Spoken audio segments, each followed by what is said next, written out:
But yeah, anyway, before the boss... Keep losing my train of thought here. Before the boss, there is a mini-game. These mini-games vary, but you always have to use the stylus AA or the touchscreen with the mouse. And then, after you've completed that mini-game, then you actually face the boss. There's only one toad, which is either eaten or concealed by the boss, and you have to beat them.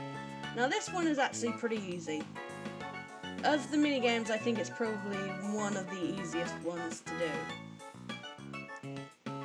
Just have to pull back, make a catapult, and avoid the flying, crying Goombas. And like I said, we're already at the end. That sparkly ring, that's the end.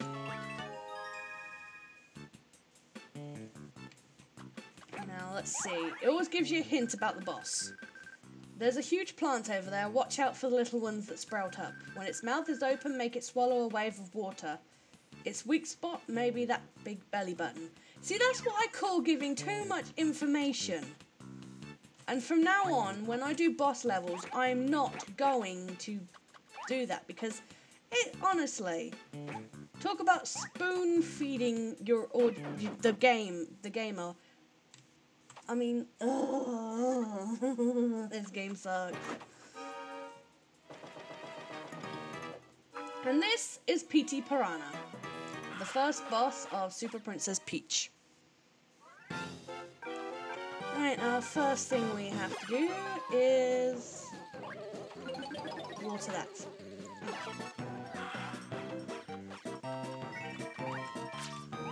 And then we have to cry into his mouth and stomp on his belly button.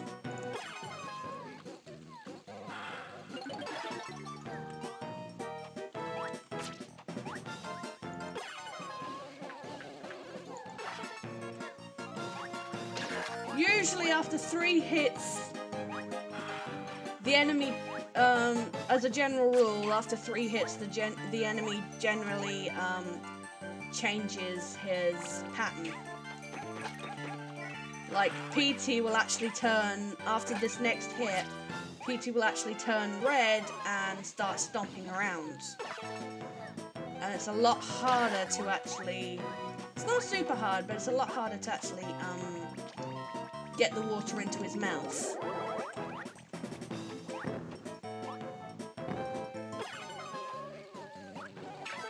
Like that.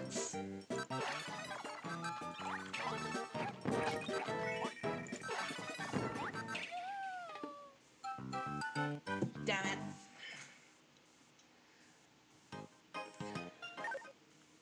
No, go back in. Stop doing that. I was doing that so many times last recording. It's like, I do believe you don't have to redo the... Yeah. Once you've actually done it once, you can actually skip it. Which is actually a good thing, because I don't really want to have to play through the damn thing again.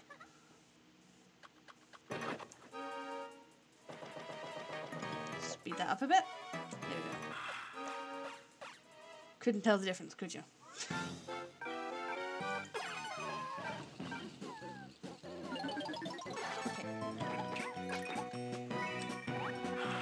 Nope. Yep, Sonic Wave. And Pyramus Power Activate. And I wasn't getting into his mouth.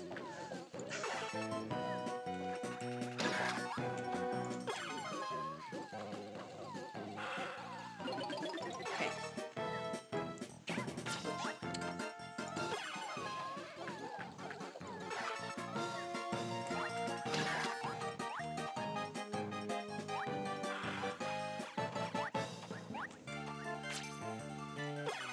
Anyway, like I was saying, PT turns red and he starts stomping around, and just makes him that much harder to hit. It's gonna be easier if I stay here. Yeah. If his mouth is over a leaf like that, you just can't.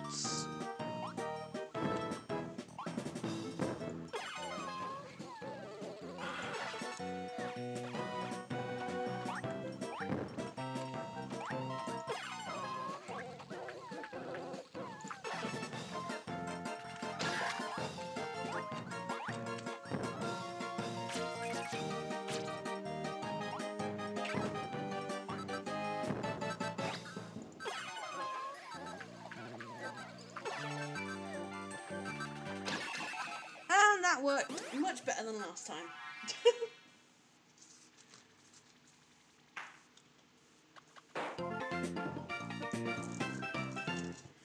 And that is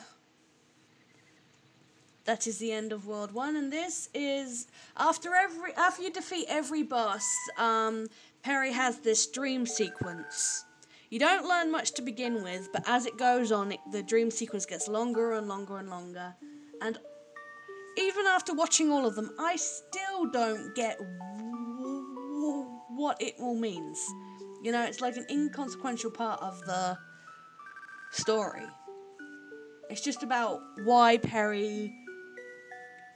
happened to Perry and why he ended up with Toadworth, who I think bought him from some merchant. But it's just not necessary.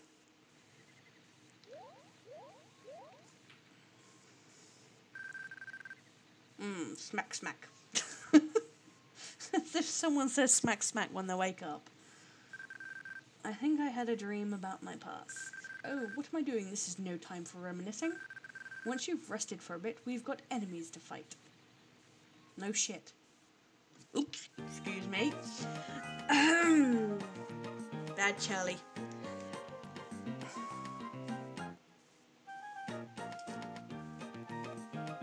Anyway, so that